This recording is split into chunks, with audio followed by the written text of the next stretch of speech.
ഇപ്പൊ നമ്മൾ ഒഡീഷയിലേക്കും കൊൽക്കത്തയിലേക്കും പോവാണ്. ഇപ്പൊ ഇന്നലെ രാത്രി ആയിരുന്നു വണ്ടി. പിന്നെ കൽപ്പടി ജംഗ്ഷനിൽ നമ്മൾ 3 മണിക്കൂർ 40 മിനിറ്റ് വെയിറ്റിംഗ് ആയിരുന്നു. പിന്നെ അത് കഴിഞ്ഞിട്ട് ഇപ്പൊ ആദ്യത്തെ സ്റ്റേഷൻ എത്തി. കൽപ്പടി ജംഗ്ഷൻ കഴിഞ്ഞിട്ട് ആദ്യത്തെ സ്റ്റേഷൻ എത്തി. ഇപ്പൊ നമ്മളിവിടെ നിർത്തിയിടാം. ഇപ്പൊ വണ്ടി എടുത്തിട്ട് പിന്നെ ബാക്കി തുടരാം. അപ്പൊ വണ്ടി എടുത്ത് ഇപ്പൊ നമ്മളിതാ പോയിക്കൊണ്ടിരിക്കാണ്. ഇപ്പൊ നമ്മള്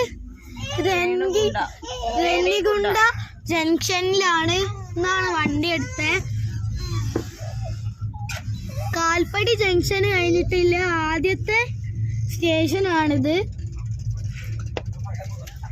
അതിന്റെ ഇടയിൽ നമ്മളൊരു സാധനം ഉണ്ടാക്കി. ട്രെയിനിന്റെ എല്ലാ ഭാഗത്തിലും ഒരു പൊതുപ്പ് കെട്ടിയിട്ട് ഇതാക്കാം. അടുത്തത് ക്യാമറ ഞാൻ പിടിക്കാം. അപ്പൊ നമ്മളിവിടെ ഇരിക്കുകയാണ്. അടിയിൽ വേറൊരു സപ്പോർട്ടും ഇല്ല. അപ്പൊ നമ്മളിങ്ങനെ ഇരിക്കുവാണ്.